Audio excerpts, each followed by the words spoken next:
on the 1st of October, there was a stream releasing the hint and teaser of the final rotation to Virago, also known as Purple Bomb, also known as The End for being SoClam Final Edition, also known as just Mush Phase by me because, well, you'll see soon enough.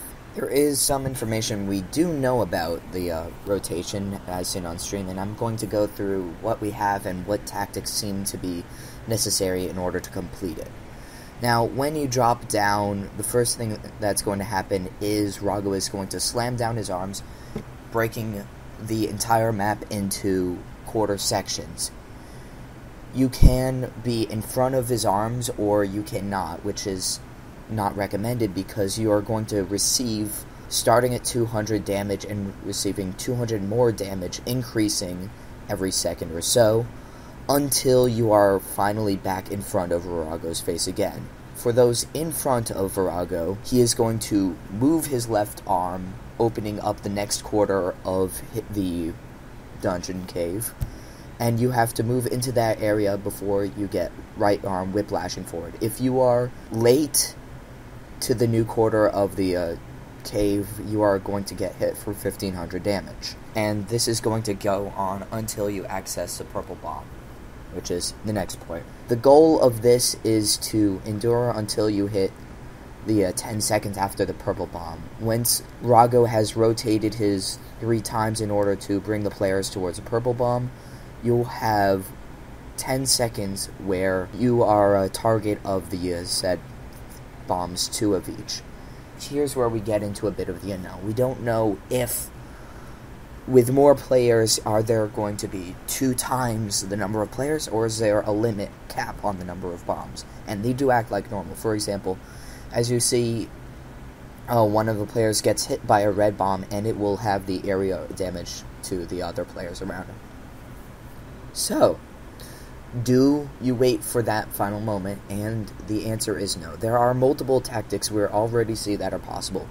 You can, A, click on a bomb before you get to the purple, and that'll allow you to receive the damage early. It will allow you to kind of eat back up if you're at risk of death. And this is actually recommended. If you want to cooperate with a team, synchronize in TeamSpeak, you could have one person target the mage bombs, walk out a distance while the others get close to Virago. He will take the 2 blue bombs, and he will no longer have to receive those 2 blue bombs for the rest of the event. You could have your bomb tanks take 2 red bombs away at max distance, and then they will be protected from the rest of the bombs that phase. B, tactically, you could have one player who can go outside of the quarter area. You know, go to the left when others are on the right.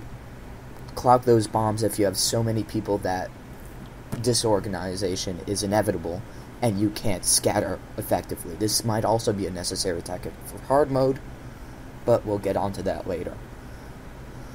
This seems suspiciously ineffective because of the amount of damage you receive by just sitting in that area is so much larger than the damage you'd receive from 2 bombs that, well, you're going to be taking more damage than you would protect your team from, and you've got to be a damn good tank. In addition, you're going to have to maintain your adrenaline for the length of this event, because we don't know if Rago is attackable during this time. They are very effective in hiding that.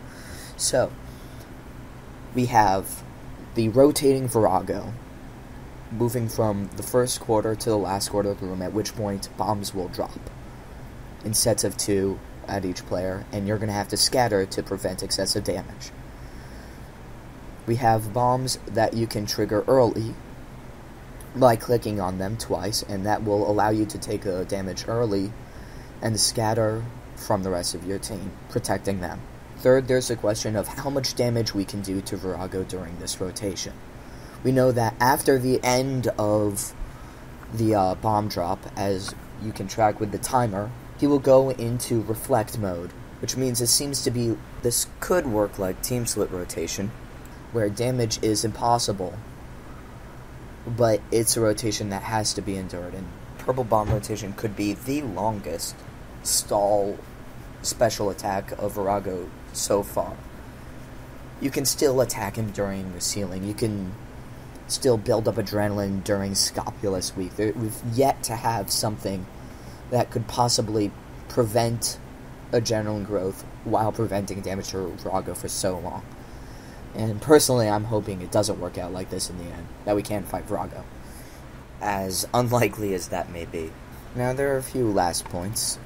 There are finally the names to our 3 bombs that we've seen outside of Green Bomb. There's the Magic Bomb, or Blue Bomb, the one that's the continuous, reflectable, resonatable bomb. There's the Explosive, or Red Bomb, and the Purple Bomb, which is a theme for this week, also known as Vitalis Bomb, for whatever reason that is. They mentioned changes to hard mode improvements on each week, for example, Ceiling, Scopulus. They hinted spawning with top adrenaline bar, which is going to be doubly exciting, faster mechanics, and yes, you did see before, or hint at an override with the Maul of Omens. They didn't say how you access it, they just said that it will exist and it will be obtainable. That's all I've got. I look forward to any more information that you guys can provide, and can't wait for rotation release, end of this month, beginning of the next one.